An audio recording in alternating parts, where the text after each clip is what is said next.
Let me tell you something strange about people who hate crowded places. We live in a world that celebrates togetherness. Open offices, busy cafés, packed concerts, full calendars, yet some people feel their chests tighten the moment a space fills with bodies. And here's the question that always lingers beneath the surface. What if avoiding crowds isn't about disliking people at all? It's easy to assume that hating crowded places means you're antisocial, anxious, or unfriendly, that you simply don't like others. But that's not the full picture. Beneath the surface, there's an entire psychology unfolding, one that has less to do with rejection and much more to do with perception, nervous systems, and how safety is experienced from the inside. See, for some people, crowded places are not stimulating, they're overwhelming. It's not the presence of others that feels heavy, it's the density, the noise, the overlapping energies, the lack of edges. And this isn't weakness, it's sensitivity. You've felt it before. Walking into a packed room where conversations collide, where bodies move unpredictably, where sounds layer on top of sounds, where you're constantly adjusting your posture, your pace, your awareness. From the outside it looks ordinary, normal, social. But inside, something shifts. Your attention fragments, your breathing shortens, your mind starts scanning instead of resting. They might stand near exits, choose corners, arrive early or leave before it gets full.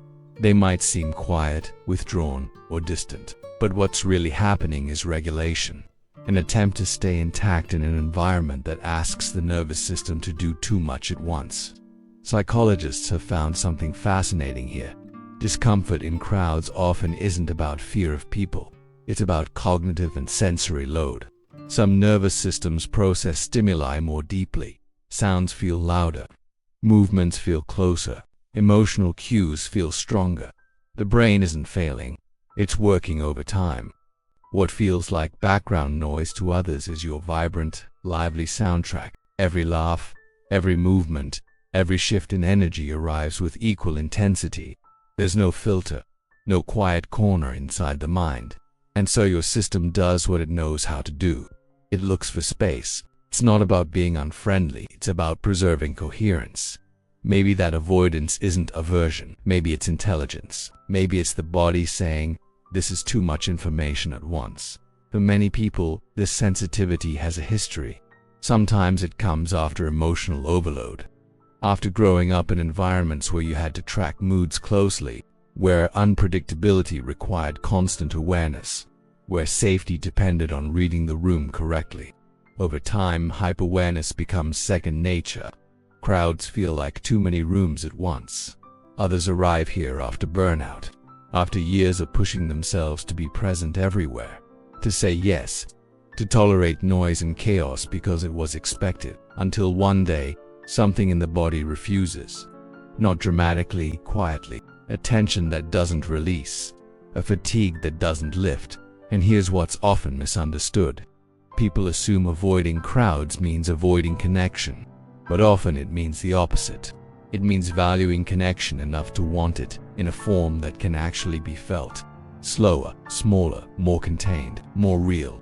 There's a psychological concept at play here: sensory threshold. The point at which stimulation stops being enriching and starts being dysregulating. Everyone has one. Some just reach it faster. And in a culture that equates stimulation with aliveness, reaching that limit early is often misread as fragility. But let's be honest, most of what we call social life today isn't designed for nervous systems. It's designed for efficiency, density, volume, more people in less space, more interaction in less time.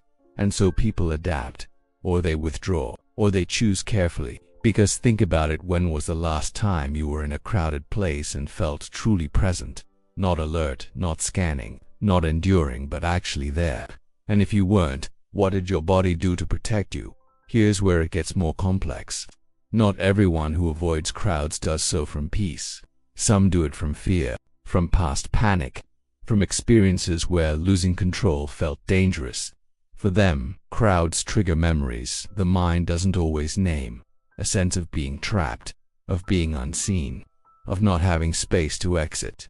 And yet, the same behavior can come from wisdom, from knowing your limits, from honoring the way your system works. This is the paradox. Avoidance can be both a wound and a boundary, and the outside world can't always tell the difference. There's a philosophical undertone here. In a world that constantly says be everywhere, choosing space becomes an act of self-definition, choosing fewer voices, fewer bodies, fewer inputs. Maybe the most profound experiences don't happen in crowds at all. Maybe they happen where attention can settle. Over time, people who avoid crowds often develop a different relationship with presence. They notice subtleties. They listen deeply. They value one-on-one connection. They don't skim moments. They enter them slowly, fully. There's a quiet richness there that crowded spaces rarely allow. Research supports this gently. Studies show that individuals with higher sensory sensitivity or interoceptive awareness experience faster nervous system activation in dense environments. Their bodies aren't broken, they're responsive. But without recovery, responsiveness becomes exhaustion, and when the nervous system never fully relaxes, the world starts to feel louder than it needs to be. Not because it is, but because there's no space to come down. Sometimes this makes people misunderstood. They're labeled distant, difficult, unsociable. But beneath that preference often lives someone deeply attuned, someone who feels life intensely, someone who needs space not to disconnect, but to stay open. Maybe that's what disliking crowds really points to.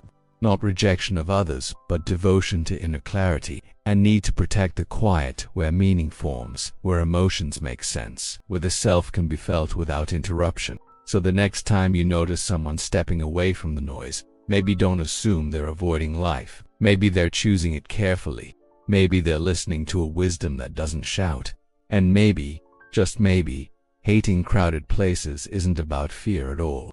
Maybe it's about knowing exactly how much of the world you can hold without losing yourself. Because in the end, wanting space doesn't mean wanting less life. Sometimes it means wanting to feel it more.